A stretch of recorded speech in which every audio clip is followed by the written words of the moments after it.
El origen del histórico rey inca Atahualpa sigue encontrando opiniones diversas tras casi 500 años de su fallecimiento.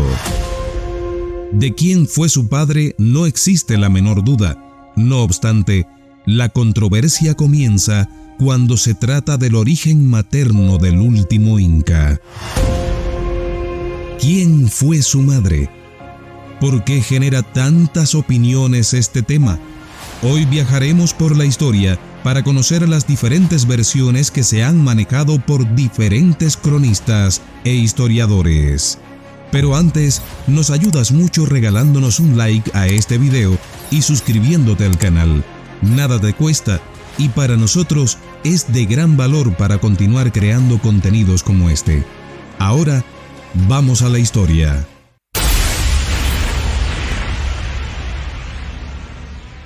¿Quién fue la madre de Atahualpa?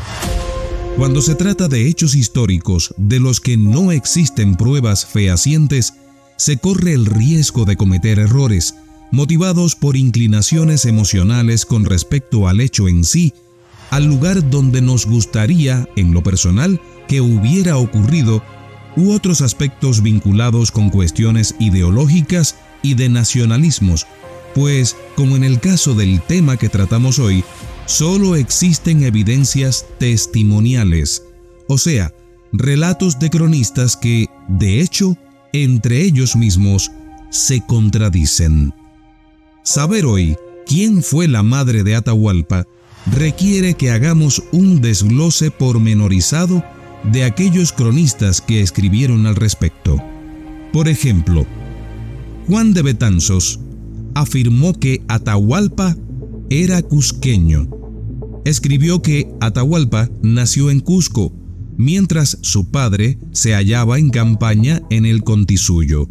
Su madre, según Juan de Betanzos, era la ñusta Paya Coca. La fiabilidad de Juan de Betanzos es bastante alta porque dominaba el quechua y se casó con Cuxirimay Occho o Angelina Yupanqui, la prima y prometida de Atahualpa. Pedro Cieza de León afirma también que Atahualpa fue cusqueño. Escribió que Atahualpa y Huáscar nacieron en Cusco. Según la versión más difundida que oyó, su madre era una india quilaco. La fiabilidad de este testimonio de Pedro Cieza de León también es alta, pues se basa en testimonios orales de nobles incas.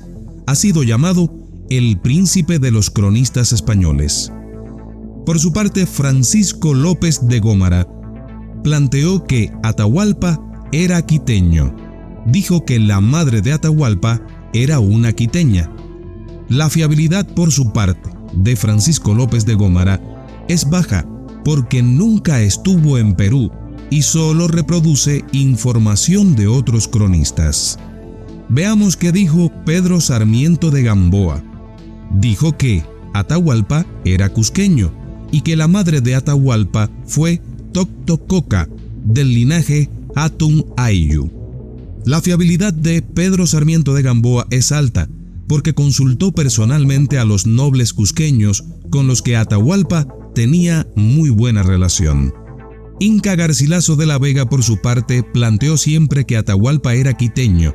Dijo que la madre de Atahualpa era la princesa heredera del reino de Quito y Atahualpa nació allí. Es baja también la fiabilidad de Inca Garcilaso de la Vega, porque la exactitud histórica de su obra está muy cuestionada. Felipe Guamán Poma de Ayala, sin plantear claramente dónde pensaba él que hubiese nacido Atahualpa, si en Quito o en Cusco, dijo que Atahualpa era un Auquicona, un príncipe bastardo, y su madre era de la etnia Chachapoyas, en el norte del actual Perú. Es baja la fiabilidad de Felipe Guamán Poma de Ayala, porque la información de su obra suele ser confusa y contradictoria.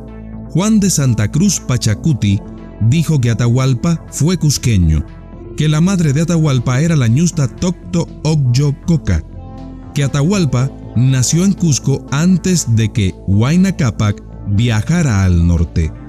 La fiabilidad de Juan de Santa Cruz Pachacuti es alta, porque fue cronista indígena conocedor del quechua. Por otra parte, Bernabé Cobo afirmó que Atahualpa es cusqueño. Dijo que Atahualpa nació en Cusco y su madre era la ñusta Toctococa. La fiabilidad, en este caso, de Bernabé Cobo es baja. Él escribió en el siglo XVII recopilando la información que a su juicio era más confiable. Agustín de Zárate, sin plantear tampoco si Atahualpa nació en Cusco o en Quito, dijo que la madre de Atahualpa era quiteña. No implica que Atahualpa, concluyentemente, naciera en Quito, según planteó Agustín de Zárate. Es muy baja la fiabilidad de Agustín de Zárate, porque su información es demasiado escueta. Miguel Cabello Balboa dijo que Atahualpa fue cusqueño. Cuando Huayna Cápac hizo su último viaje de Cusco a Quito, llevó consigo a Atahualpa, plantea Miguel Cabello Balboa. Lo llevó debido a que la madre de este había muerto. Esto implicaría que Atahualpa nació en Cusco. La fiabilidad de Miguel Cabello Balboa es alta. Es una fuente independiente que concuerda con la de los cronistas más confiables. Por último, Juan de Velasco dijo siempre que Atahualpa era quiteño, que la madre de Atahualpa era una princesa Shiri del reino de Quito que se llamaba Paccha y era una de las 4 esposas legítimas de Huayna Cápac. La fiabilidad, según muchos historiadores, de Juan de Velasco es baja. Los historiadores Raúl Porras Barrenechea y Jacinto Gijón y Caamaño han refutado esta versión por carecer de base histórica, además de que Velasco es un autor muy tardío, en el siglo XVIII. Como podemos darnos cuenta, el problema no radica en los historiadores actuales, pues desde muchos años atrás nos llegan opiniones divididas. No obstante, en este video, respetando todos los criterios, haremos una parada en las contradicciones para conocer a una de esas posibles madres de Atahualpa. ¿Quién fue Paccha Duchicela? Paccha Duchicela fue una princesa puruá, un conjunto de etnias que habitaron las actuales provincias de Chimborazo, Bolívar, Tungurahua y parte de Cotopaxi en la actual República del Ecuador. Fue hija de Cacha Duchicela, Chiri XV del Reino de Quito, nacida alrededor de 1485 en el Palacio de Cápac Cocha, actual sitio arqueológico de Pucará Quinchi, de la capital de Cacha. Su nombre significa la escogida o también hermosa como la luna, majestuosa como el sol. Tras la muerte de su padre, se convirtió en legítima heredera del trono, al que accedió con el nombre de Paccha Duchicela Shiri XVI. Después de varios años de lucha contra el Tahuantinsuyo, el general Nazacota Puento fue vencido por el inca Huayna Cápac, quien la tomó por esposa como estrategia política para de esta manera integrar a todos los pueblos del reino de Quito al Tahuantinsuyo, convirtiéndose entonces en una ñusta de Huayna Cápac y la única reconocida por las nacionalidades de Quito. Según Gonzalo Fernández de Oviedo y Valdés, cronista de la conquista, el inca Huayna Cápac tuvo razón suficiente de casarse y vivir con ella, cosa de 30 años en las casas de placer en Quito y tener en ella muchos hijos. Los historiadores peruanos y ecuatorianos no se han puesto de acuerdo sobre su condición de madre de Atahualpa, el último inca, pero algunos como Efrén Avilés Pino sostienen que sí. De su matrimonio con el inca Huayna Cápac, Paccha habría tenido a saber 10 hijos.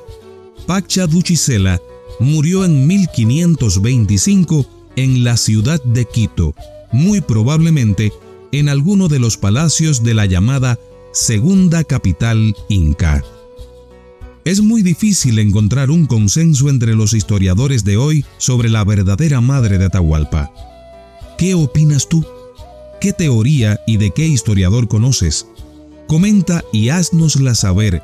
Generemos un diálogo respetuoso al respecto y aclaremos dudas entre todos. Unos dicen que no y otros dicen que sí, que Faustino Rayo atentó contra el presidente Gabriel García Moreno porque éste mantenía intimidad con su esposa. De hecho, esta versión de los acontecimientos es sostenida por varios historiadores, intelectuales y muchos ecuatorianos. Ahora bien, han transcurrido muchos años desde aquel, uno de los momentos más trágicos y vergonzosos de la historia del Ecuador. Bueno, recordando el caso de Eloy Alfaro, este parece que fue mucho peor. Bien, han transcurrido muchos años desde el horrible día en que el colombiano Faustino Lemus Rayo, machete en mano, le quitó la vida al entonces presidente Gabriel García Moreno, y el mismo día, minutos después, Faustino fue ajusticiado. ¿Fue verdad que Rayo hizo aquello porque el presidente se veía a escondidas con su mujer? ¿O lo hizo por otra razón? Primero que todo, veamos quién era Faustino Rayo, este personaje que pasó a la historia oscura de Ecuador, pero antes, nos ayudas mucho regalándonos un like y suscribiéndote al canal. Nada te cuesta y para nosotros es muy importante para continuar produciendo contenidos de alto valor como este video que has comenzado a ver. No es un secreto que, aunque Faustino Rayo fue el principal causante de la muerte de Gabriel García Moreno, existía un complot en Ecuador para eliminar al presidente. Incluso, se asegura que en el funesto momento en que Rayo cometía el acto, los complotados también estaban allí y dispararon al mandatario. Pero esa parte de la historia la abordaremos en otro momento porque en este video nos interesa profundizar en Faustino Rayo. ¿Quién fue este hombre? Según el investigador histórico Efrén Avilés, Faustino Lemus Rayo fue un militar colombiano nacido en Roldanillo, departamento del Cauca, en el año 1836. Fue hijo del señor José Lemus y de la señora María Rosa Rayo. Este dato es interesante. A pesar de que su apellido era Lemus, la historia solo ha hecho eco del apellido Rayo para cumplir de alguna manera con el vaticinio de que a Gabriel García Moreno solo lo mataría un rayo. Continúa Avilés indicando que Faustino, desde muy joven, se trasladó a vivir en el Ecuador y luego de adoptar esta nacionalidad desde 1858, empezó a militar bajo la influencia y bandera de García Moreno. En la página 160 del texto García Moreno y sus asesinos de W. Lur se puede leer: es hombre valiente, leal, de mucha confianza, y García Moreno se vale de él para el desempeño de comisiones difíciles que no se pueden encomendar a cualquier persona. Pelea en Guasput contra su patria de nacimiento en diciembre de 1863 con el grado de capitán y al lado del general Flores. Se porta con indudable valor, hace frente al enemigo hasta el último momento y cae prisionero. Para Gabriel García Moreno, Rayo es, por esa época, hombre terrible por su valor y sus hechos. Por su audacia, es el encargado de llevar al destierro a muchos conspiradores. Prosigue el investigador Efrén Avilés puntualizando que en 1865, al terminar el primer gobierno de García Moreno, para evitar retaliaciones políticas, Faustino Rayo se trasladó al oriente para dedicarse a sus negocios de comercio entre Quito y esa región que se encontraba casi abandonada y donde permaneció hasta 1871, cuando volvió a la capital para trabajar en un taller que tenía en su casa. Por esa época García Moreno ocupaba nuevamente la presidencia de la República, pero ya se había alejado y enemistado con él. Dice Avilés que posiblemente nunca se sepan las verdaderas razones de la participación de Rayo en el abominable hecho del 6 de agosto de 1875 en Quito. Algunos historiadores sostienen que se debió a que el mandatario mantenía relaciones íntimas con su esposa. Otros aseguran que fue debido a problemas de carácter económico que García Moreno no le quería pagar, y finalmente hay quienes aseveran que para mantenerlo lejos de Quito, García Moreno le confinó al oriente impidiéndole venir a la capital, plantea Avilés. Prosigue este investigador en su texto acotando que, consumado el asesinato de Gabriel García Moreno y mientras Rayo intentaba la huida, fue capturado por el teniente Buitrón y el sargento Rodríguez, pertenecientes al cuartel militar que existía a solo 50 pasos del lugar donde se había perpetrado el crimen. Cruzando la Plaza de la Independencia, apareció de pronto el capitán Barragán, quien arrebatándoles al prisionero, lo llevó hasta una esquina un poco apartada, donde se presentó el cabo Manuel López, quien le disparó a quemarropa un tiro que acabó con su vida.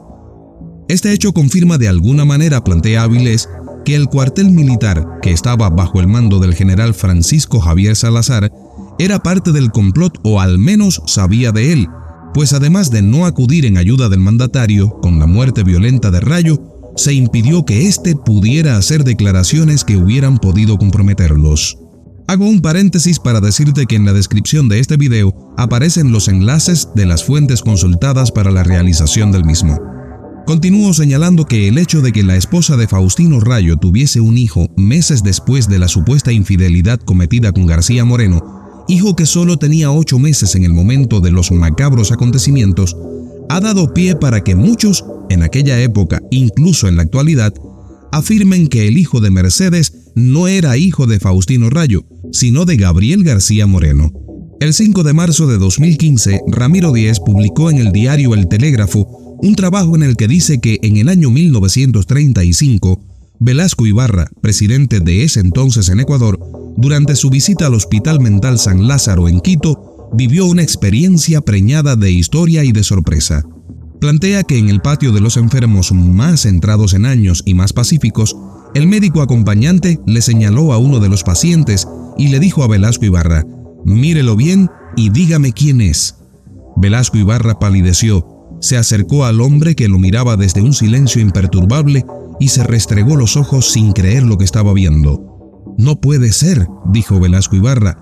«Estamos en 1935 y este hombre murió asesinado en 1875, hace ya 60 años. No puede ser. Pero es Gabriel García Moreno, es su doble perfecto».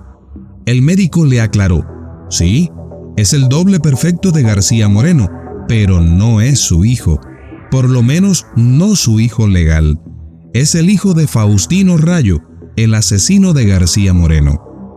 «No entiendo nada», dijo Velasco Ibarra. Entonces el médico le explicó la historia.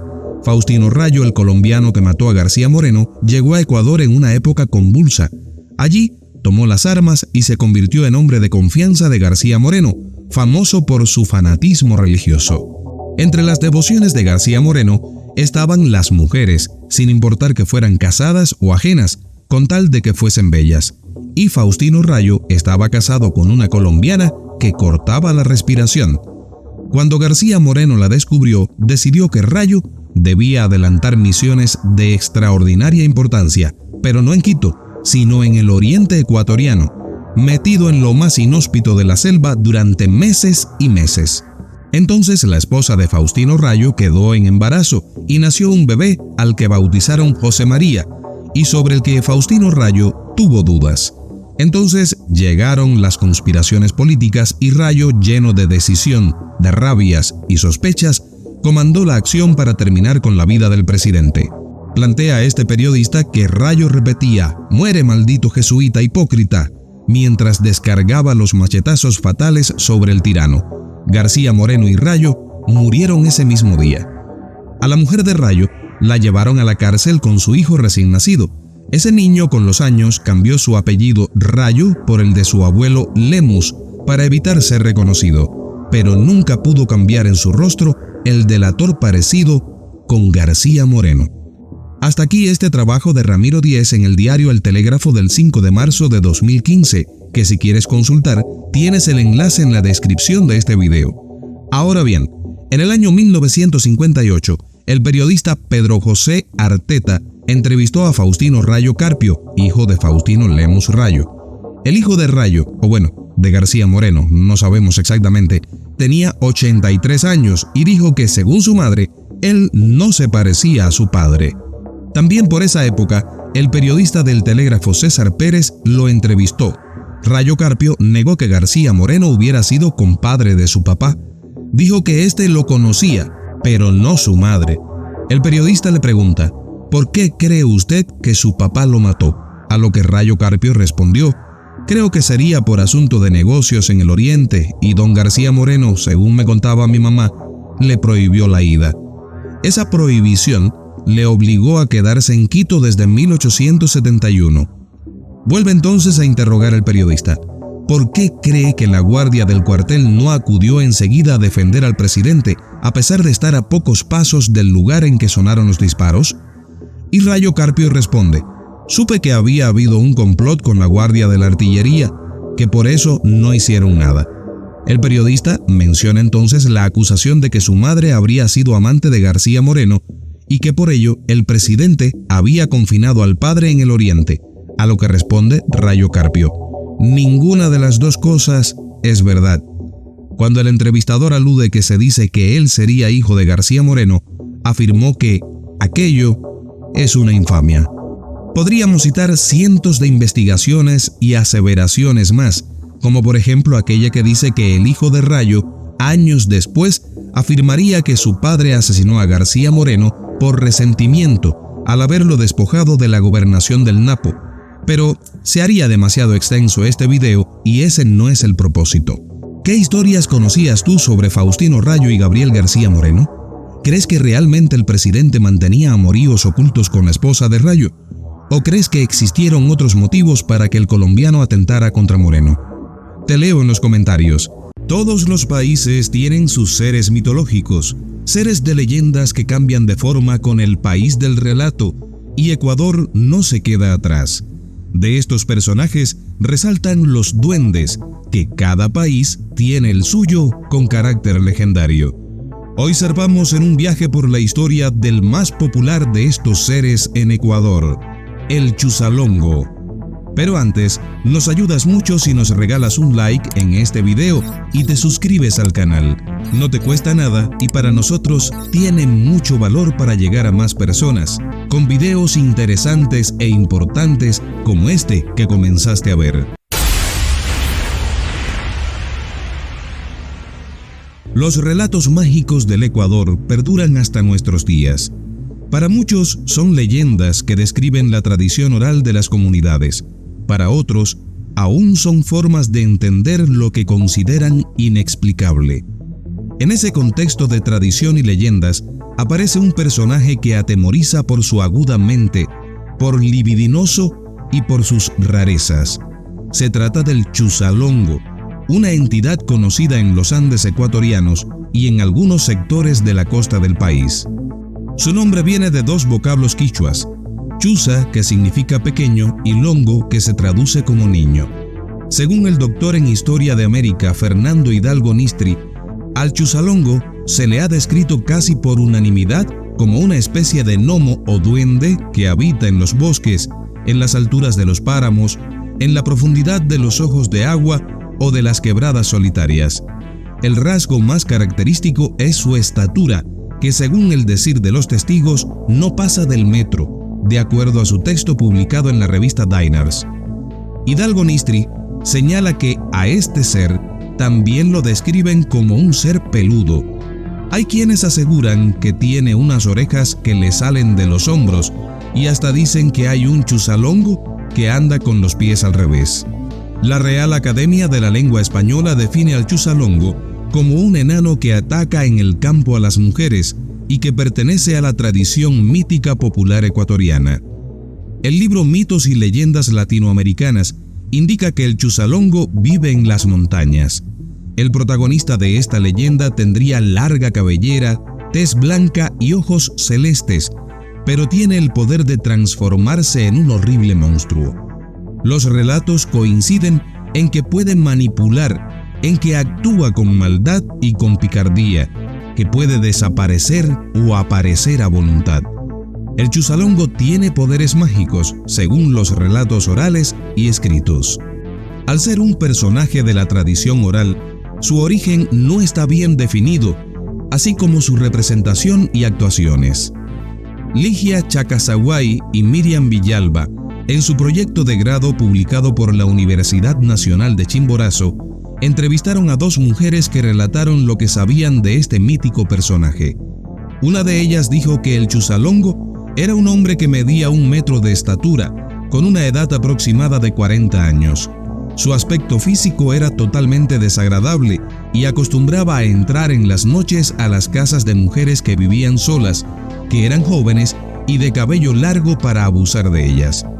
La otra entrevistada señaló que en tiempos remotos, existía un ser mitológico con una cabeza de gran tamaño, siempre llevaba la cara sucia y que tenía aproximadamente 7 años. Este ser montaba un caballo blanco y acostumbraba a hacer maléficas travesuras como entrar a las casas y golpear a los niños. Veamos ahora algunos relatos del Chusalongo.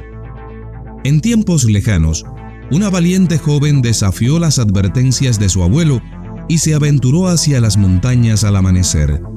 La doncella quería quemar la paja del páramo para alimentar al ganado y evitar así el castigo impuesto por el capataz a su padre. A medida que exploraba el páramo, se encontró rodeada de pajas que danzaban al viento. A su alrededor, vio conejos asustados y aves audaces. A pesar de estar sola, sacó una vela de cebo y unos fósforos de su bolsa multicolor. Sin embargo, justo cuando iba a encender el fuego, sintió un misterioso contacto en el hombro y volteó la cabeza solo para descubrir que no había nadie cerca. Poniéndose en pie y escudriñando su entorno, la joven retomó su tarea, pero se encontró con la presencia de un diminuto hombre vestido con poncho, xigra, que quiere decir bolso en quichua, y un imponente sombrero. Le dirigió una amplia sonrisa mientras le advertía: «No quemes a la Pachamama». Ambos empezaron a conversar y el pequeño hombre ganó la confianza de la joven. Al día siguiente, cuando sus padres no la vieron regresar, empezaron su búsqueda. En el páramo no había señales de la joven. La búsqueda se extendió por la montaña y el pueblo, pero no se encontraron pistas sobre dónde podía estar. Un día después, la joven apareció misteriosamente por el sendero con una sonrisa peculiar y una mirada radiante que desconcertó a sus padres. Al relatar su experiencia, causó revuelo en la comunidad al mencionar con naturalidad que había pasado la noche con un hombre pequeño que le había brindado felicidad. Aunque sus padres dudaban de esta parte de la historia, insistían en que el hombre era conocido en la comunidad. Ante ese relato de la joven, la comunidad la sometió a un ritual de purificación con agua fría, ortigas y ataduras, seguido por la quema del páramo por la tarde. Mientras tanto, encerraron a la joven en su choza bajo custodia. La joven resultó embarazada. Su familia no dejaba de buscar al responsable. Una noche llegó a la casa de la doncella un hombre pequeño con sombrero grande, poncho y una xigra. Su presencia era apenas perceptible a través de su sombra y el viento que entró a través del cuarto. Poco después, anunciaron la desaparición de la joven. El abuelo de la muchacha, lleno de tristeza, atribuyó el incidente al Chusalongo y advirtió que no deberían buscarla, ya que cobraría una nueva vida. Este es uno de los relatos de la leyenda del Chusalongo, recogidos por el diario La Hora de Ecuador. Aún hoy, cuenta el medio, hay personas de las comunidades que se asientan en las laderas del volcán Chimborazo que creen que el nacimiento de un niño albino es un indicio de la descendencia del Chusalongo. También existe la narración sobre 2 jóvenes hijas de un agricultor que cuidaban el ganado en lo alto del monte. Cuando el padre no las vio regresar, fue a buscarlas y encontró una escena fatal. Sus hijas habían fallecido de una manera brutal y cerca vio a una pequeña criatura que huía. Otras historias cuentan que este personaje suele pelearse con los hombres del campo para demostrar su fuerza. Quienes conocen sobre el mítico Chusalongo indican que está desnudo y no le gusta que lo vean. Por ello, para escapar de su presencia, la persona debe retirarse una prenda de vestir y lanzarla. El Chusalongo buscará la prenda y mientras tanto, la persona podrá huir. ¿Conoces tú alguna de las fechorías del Chusalongo en Ecuador? ¿Vives tú en otro país? ¿Qué nombre tienen estos personajes en tu territorio y cómo se manifiestan? Te leo en los comentarios. Ahora te invito a que nos regales un like, que te suscribas al canal y que compartas este video en tus redes sociales. Pronto volvemos con más.